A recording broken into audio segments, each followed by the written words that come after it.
snag number 2 or 3 or 10 on this trip. Are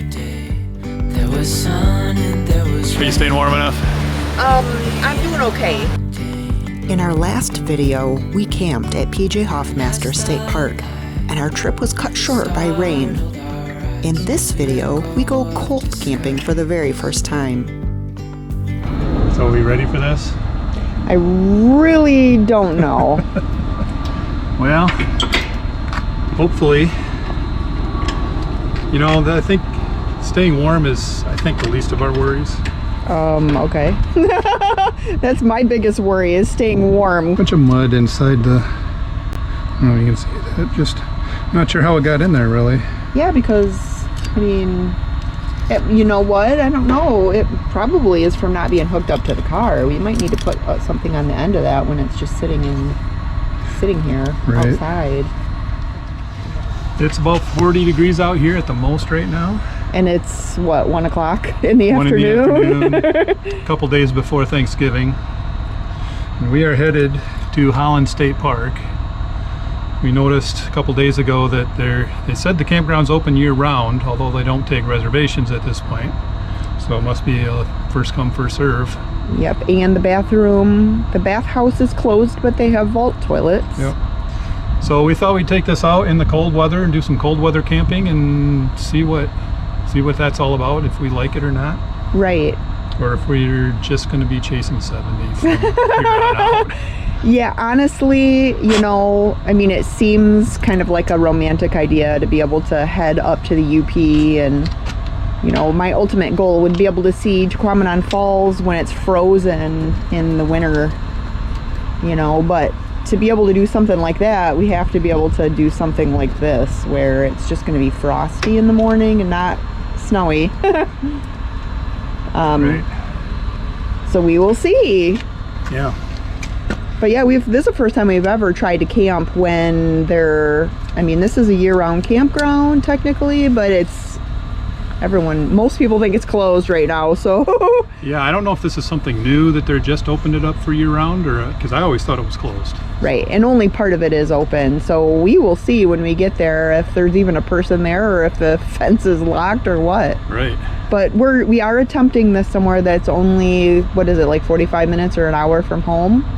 Right, yeah, so it's a 45-minute drive. Worst case, we watch the sunset and drive home. That's right.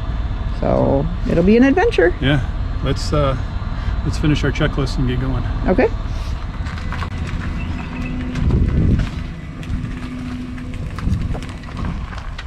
Wait for me! You almost left without me. Yeah, right. So this trip is really just a one-night excursion. We're going there for tonight, and then we're heading back in the morning. But it's just an experiment to see how we do, and yeah. See how our RV does. Yeah, see, you know, there's certain things, you know, you hear about these small little campers, you know, with condensation on the inside during cold weather, you know, when it's warm inside. I'm kind of curious to see if that happens with us, with this trip or not. Yeah, I'm kind of curious to see if we condensate, or, you know, if we cry, would that be evaporating? This is condensation? I don't know, that's what I'm wondering. To see if I'm as tough as I think I am. I think we'll stay warm. I don't think that's going to be a problem. It's a small space. We got a little heater, but yeah, it's just see how it goes. You know, it's a prelude to winter camping, maybe. Right. You know, there's still things about winter camping that I'm not quite sure about yet. Yeah, we're hoping that maybe if this works well, that we can kind of slowly toughen ourselves up to that and pulling in the winter with only a front wheel drive. Right. This is only front wheel drive. It's not 4-wheel drive, and I would like I don't know. I'm not sure if it's smart to pull on icy roads or snowy roads with only front wheel drive. Well, true. And now, there's something in the air. Dennis has gotten some really great pictures of eagles. They weren't there eaglets in the nest when you got your pictures? Yeah, there were 2 eaglets, and then Mom and Dad were flying around there. Yeah. Yeah, you'll have to show the pictures. You got some really cool ones. Easy on our tiptoes, undercover agents of the other, beyond gravel, beyond all.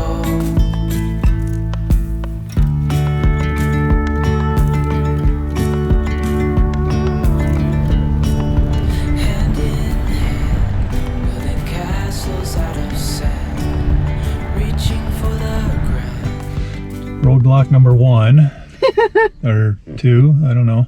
Kind of Anyway, the biggest one so far. yeah.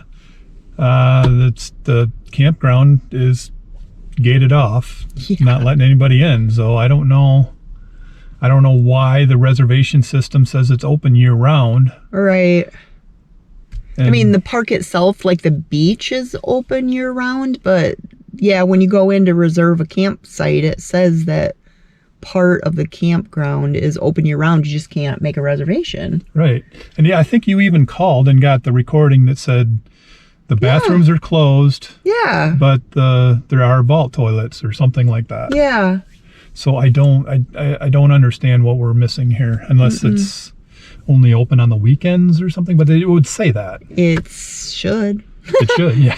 So anyway, we're now an hour from home and trying to figure out, we're all packed up to spend the night somewhere. So we're but there's no cell coverage here. Yeah. So we're going to drive back closer to Holland a little bit and find some cell coverage and see if there's somewhere we could camp.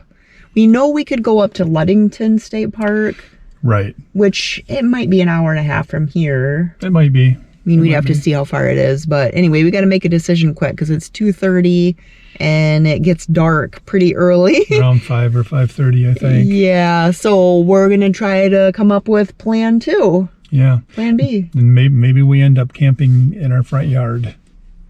Ooh, that could be. That sounds fun. It's, the whole thing was an experiment to begin with. Exactly. So Yep. All right, so stay tuned. Stay tuned. Lose track of time, head up high, now we climb.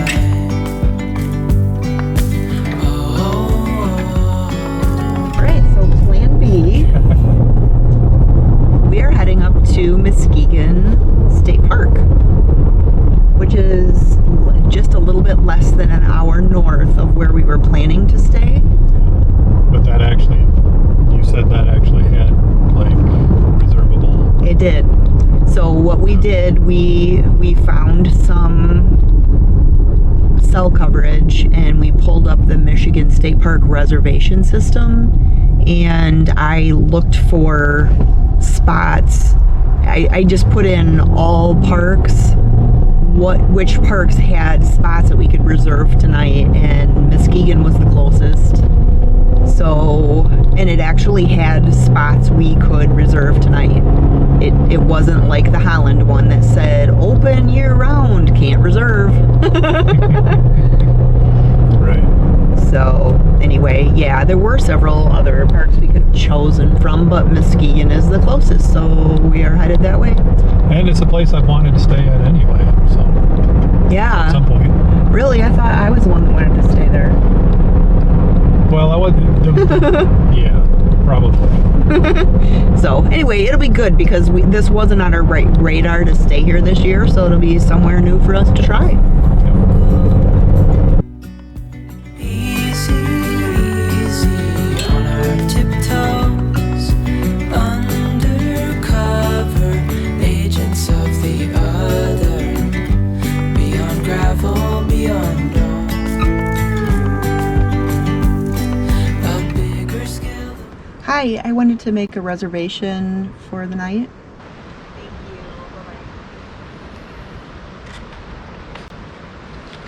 So nice. Oh, good. That was easy.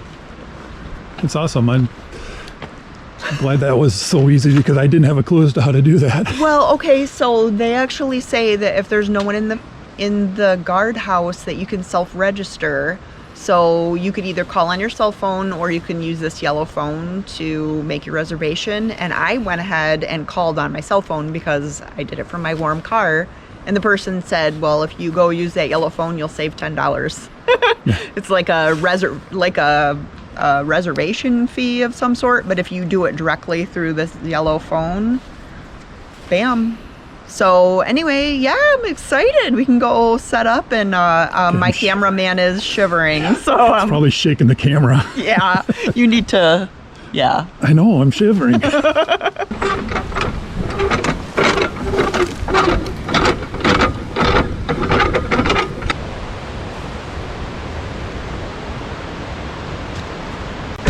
Okay, so you got that hooked in. I'm gonna go ahead and turn the heater on. Yeah, the electric's good, so yeah. The heater's, I think, still underneath this bench on my side. The heater can go under the bench on your No, side? it's under, right now it's under the bench. Oh, okay. So let's set it up on the counter and plug it in. Yeah. You can set up the table too if you want. Okay.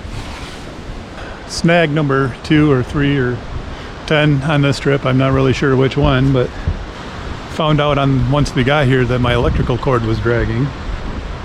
Fortunately, see if I can find it here. Yeah, right there. Fortunately, it did not go all the way through the outer casing. I can see just a little bit of green in there, but just one little spot, so it should be fine as long as I'm careful. What I should have done, and what I normally do, is wrap this around once or twice before plugging it in. I did not do that. I wouldn't want it any other way, no. Dreamy, breezy, we go. You staying warm enough? I'm doing okay. Yeah. Yeah, it's actually the dune that you can't really see is blocking a lot of the wind from Lake Michigan. Yeah, that actually looks pretty cool on camera here. Cool. Yeah, I mean the sun is still fading, so Right. it's neat. And then, I mean, there's probably at least 10 other campers around here, but they're quite a distance from us, so Oh, yeah. it feels like we're camping in the woods by ourselves. I know. Yeah. We are attempting to heat up our dinner that we'll take inside to eat. Is the table all set up inside? We'll set up. Okay. I need to figure out, it's like, okay, we need our bowls, we need our spoons, we need garbage bags, Okay. we need stuff for Hot pad. coffee in the morning. Hot pad, okay. Yeah. I'm just trying to get it all, Get it all in there so we don't trip over it. yeah, and not let out all the heat, although it's Gonna warm toasty up. in there. It's gonna warm up fast. It's 70 degrees in there, and it feels amazing. Yeah. So, because it's like 35 out here. Right. Oh, it's probably colder than that, but It feels colder than that. I don't know. Colder than that. This feels good too. Yeah. We just got back in from doing some photographs of the sunset out there, so hopefully I got something, but I was sitting on the cold sand with a cold wind blowing in my face, and yeah, we'll see what happens. Yeah. Yeah, I think at least the time lapse will turn out. It was pretty. Good. Yeah, it was So- a pretty sunset for sure. Yeah. Dreamy, breezy, we go. Easy, easy on our tiptoes. Undercover agents of the other. Beyond gravel, beyond hope. Dreamy, breezy, we go. Easy. Great Lakes, Great Lakes, great parks. Nice. You know, staying here, I think we're kind of up in here, aren't we? Well, we're just north of the channel here. Okay. Duck Lake is like in here. Okay. I was just looking at like to Little Sable. It's really, this isn't a bad place to stay if we're yeah. hitting some of these. Right. A bigger scale the world inhales as we go. I wouldn't want it any other way, no. Dreamy, breezy we go. Easy, easy on our tiptoes, undercover agents of the other. Do you think we had a successful test run cold camping? For sure. Yep, there's still a few things to figure out as far as comfort of our mattress. Right. But otherwise, I thought it went better than expected. I was pleasantly surprised. Yeah. It went really well. Again, we got to figure stuff out with the mattress, and the night was kind of long, and I didn't sleep very well. I slept when I was asleep, I felt like it was a good sleep, but I was awake a lot. Yeah. So it was interrupted sleep, but I feel pretty good today. Yeah, I feel energized, but I think that's because I enjoyed the stay. Yeah. The park was beautiful. I mean, fall camping is definitely a cool thing. Yeah, I mean, there's almost no one. There was almost no one around us, so it felt like we Right. were boondocking, even though we were in the state park. Yeah. And we had power. Yep. And we were steps from Lake Michigan, which we almost had to ourselves. Yeah, I and there know. was one guy that came out at sunset, Yeah, he was a photographer taking pictures as well. And from the area. So we got to chat with him for a few minutes, and then he went on his own little part of the beach, and we basically had the beach to ourselves. Yeah, and it was a windy night, It was very windy. but we were protected mostly by the dunes. I mean, we could hear the wind and the waves all night long. Yeah. But that's kind of a nice thing. Yeah. But we weren't slammed by wind or No, anything it wasn't like that. gusting against the camper or anything.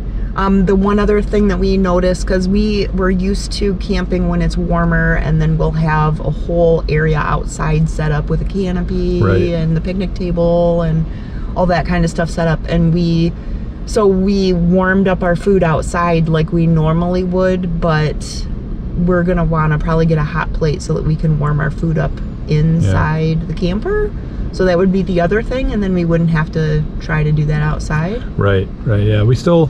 Yeah, we one of the things we did this morning was sit and just chat about what kind of solutions we need to come up with for this whole tiny camper thing, because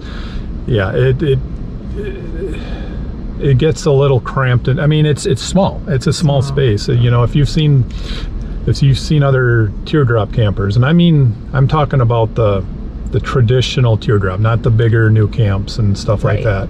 Those have a lot more space, but the traditional teardrop campers, like the home built kind and things like that, this has a little bit more space than those, but not much. Yeah, we've got to figure out how to live in that kind of a small space for periods of time. Right. I mean, what is this, like our 4th or 5th time out? So yeah, I don't remember now. Fayette, Warren Dunes, Hoffmaster. Was there another one in there? No. Okay, and then so this is our 4th time out with it. So anyway, there's some things to work out as far as organization and some modifications we could do to the camper to make it a little bit more livable. Right. Stuff like that. But our main reason for getting a tiny camper wasn't that we necessarily wanted to live in a tiny space. No. But it's because we wanted to do what we could with what we have. Right. And we have a car that can't pull anything very big. Plus, we didn't want to go into major debt buying a new vehicle, buying a big camper. So we got something small. Yeah. And we're going to make the best of it. And then we can possibly upgrade from there. Right. And if we get to the point where we can full time, I don't think it's not going to be in this little camper. We plan on getting bigger later on. Yeah. But we're doing what we can right now with what we have, like you said. Right. So. Yep. Yeah. So anyway, mission successful. Yeah. And I think that we're going to look at the calendar for a couple weeks out and just kind of watch the weather. Right. And if the weather looks like it's a go, I would say let's do this again. Yeah. Somewhere, find another spot that's open and give it a go. Yeah. If you're curious about whether or not we had condensation, well, the short answer is yes, just a little bit on the metal door and window frames. But we'll address that a bit more in future videos.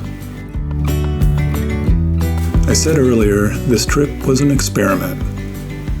Why do we experiment? To learn new things, to answer our own questions, to find out if we like or dislike something, to find out if we have what it takes, or to find out if we even want what it takes. It's about figuring out the puzzles in both tiny camping and in life. Trying new things is scary. It's not something that comes naturally to me. I'm kind of a fearful person. That's why we test things out in small steps. It's fine to take small steps, as long as we're heading in the right direction. Make sure you subscribe and hit that notification bell so you don't miss our next video as we finally give you a tour of our tiny camper. Thanks for watching, and until next time, go out and live your best life, one adventure at a time.